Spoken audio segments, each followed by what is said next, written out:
Here are 5 tips that you can use to help level up your workouts. Number 1, think about the future you. Now, I mean this from 2 different perspectives. When I was a younger guy starting out in fitness, I was all gung-ho, macho. I want to lift more, I want to work for longer, I want to work harder. But the years have taught me that it's about being smarter. And don't be the hardest worker in the room, be the smartest worker in the room. Because fitness can take away just as much as it can give. My philosophy used to be I would rather live one day as a lion than the rest of my life as a mouse. But over the years you learn. If I'd known the things I knew 10, 15 years ago, maybe I wouldn't have these little niggling injuries now that I have to think about. So you want to think about, right, how is the current workout regime I'm doing going to affect me in 10 years? If I carry on, how's it going to affect me in 20, 30, 40 years? You might be happy to think when you're doing your latest CrossFit workout that, you know, wow, all this jumping, all this stuff is really going to batter my knees and I'm feeling it. But you might be happy with that. But you also might think, if you stop and think, right, how's this affecting me? What do I want? Do I want to be able to get up and down off the floor when I'm 70 years old without groaning and whining, without having to take medication? So you need to think about this seriously when it comes to your workout programs. And also from the other perspective, you also need to think about, let's say you start a workout regimen and you're off to a flyer.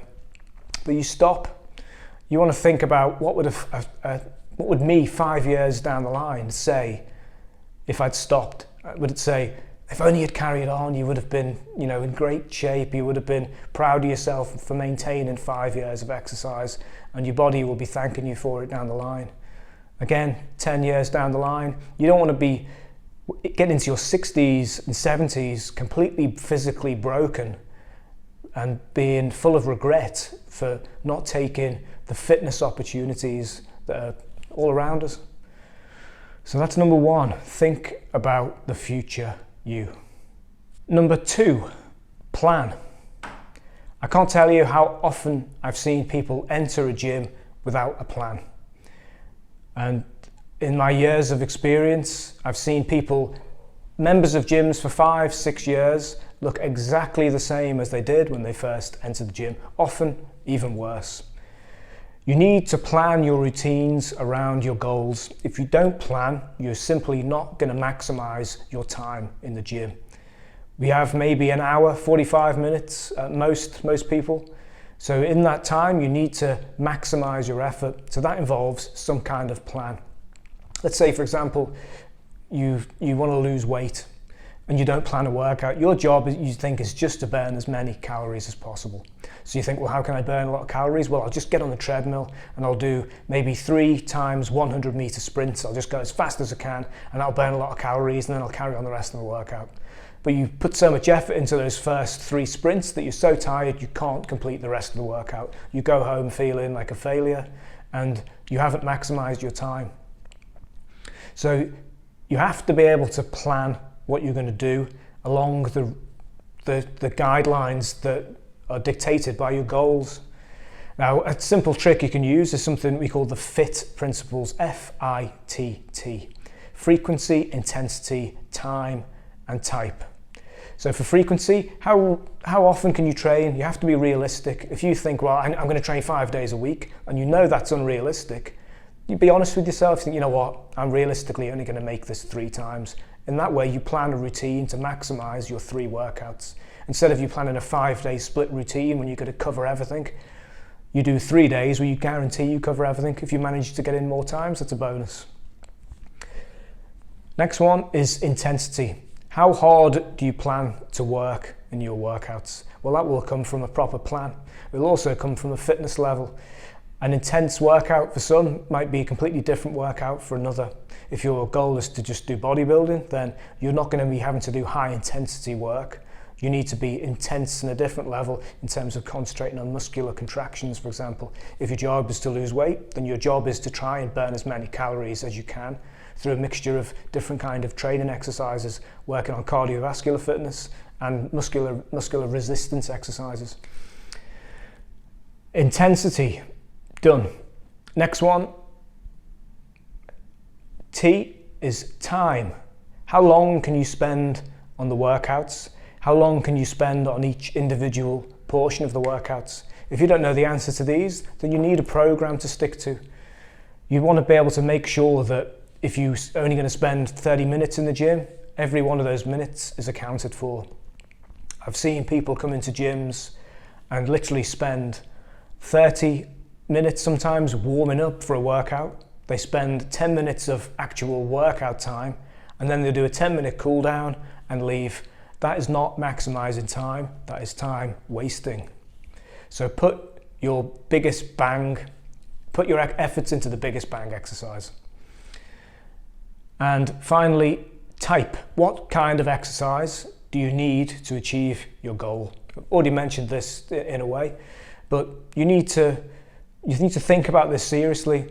And most people, when they come to a gym, they think, right, okay, I need to lose weight, so I'm just going to get on the cross trainer, I'm just going to burn calories. That's not the way to do it. Or they think, right, you know what, I'm just going to hit the weights because I need bigger muscles, that'll make me look better. That's not the way to do it either for most people. You want to try and achieve a general overall kind of fitness level.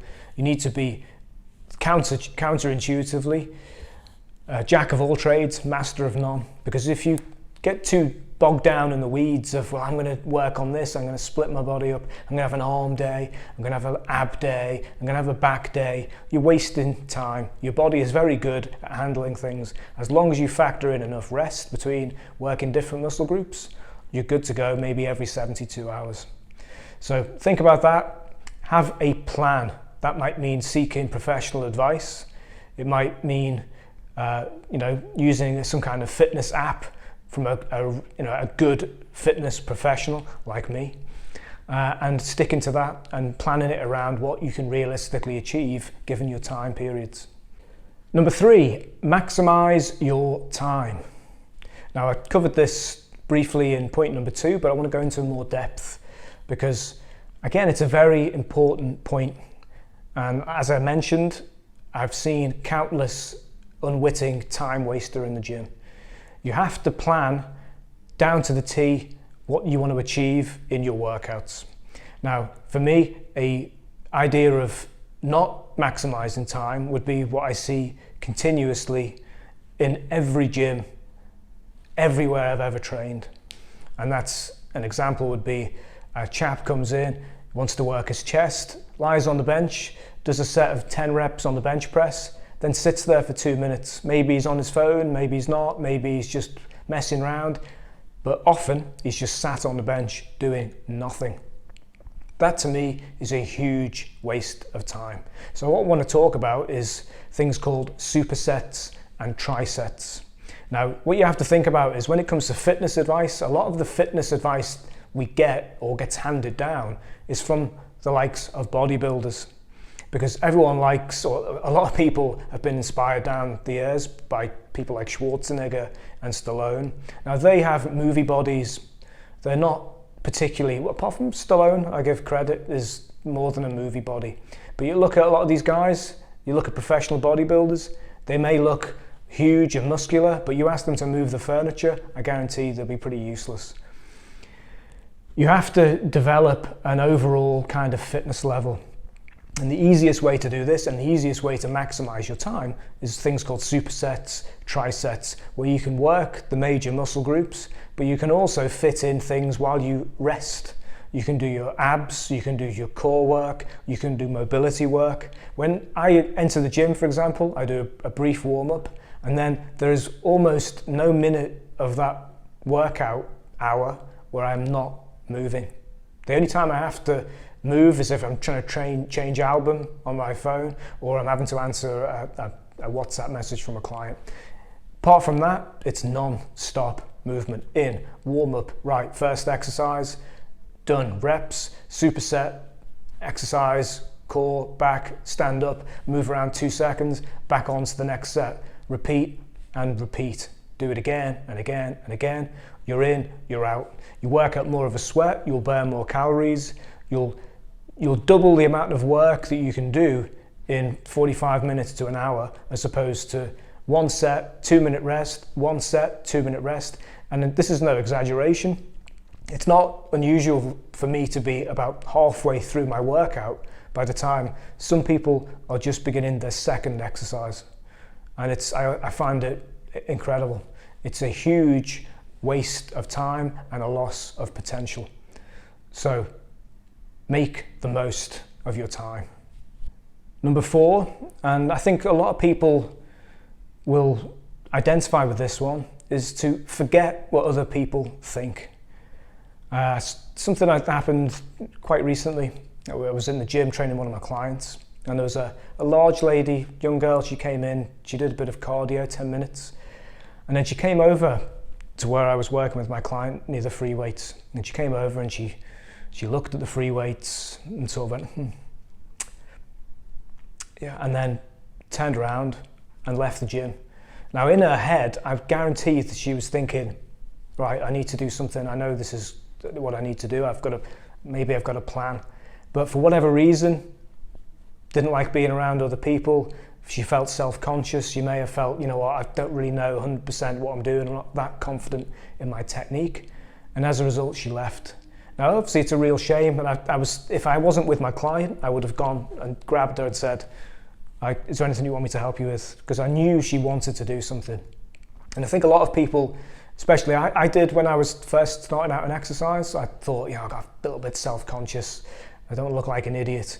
But within, 6 months, I was the other end. I was training in a gas mask with a weights vest, looking like a complete lunatic. You have to leave your ego at the door when you go to the gym, because what you have to remember is you're in a room where everyone is in the same boat. Now, obviously, there are a lot of morons there who are juiced up. All they're in it for is to look good in a pair of shorts, to impress the friends, to oil up and stand on stage in a mankini. That's not what fitness is about. Forget those guys. Fitness is about improving your body. It's about health and fitness. It's not about bodybuilding or bulging biceps. When we're a kid, we have no objection to rolling around, running around naked, jumping on things, acting like idiots. But somewhere, obviously running around naked when you're older is not ideal, but down the line, adulthood knocks out that kind of childish instinct. And when you think, when you're in a gym, there's not many places that you can have free license to get up and down off the floor, to roll around, to make noise in public. So the gym helps to think of it like a playground. It's where you can get a chance to explore, to be a kid again, to get a good sweat on and not feel like a weirdo doing it. You might feel like a weirdo, but you're in a house full of weirdos, so just embrace it and get on with it. As long as you stick to your plan, that's all that matters. Number 5, train like your life depends on it. Now, I mean this in every sense, because your life may depend on it. You don't know what kind of situation you're going to end up in where you might need your physical ability to help you. You don't know what kind of illnesses you might be susceptible to if you don't manage your nutrition and look after yourself physically. You obviously could just roll the dice and play the genetic lottery, and you might sail through to the end. But what you want to think about is, like I said in point 1, is think about the future you.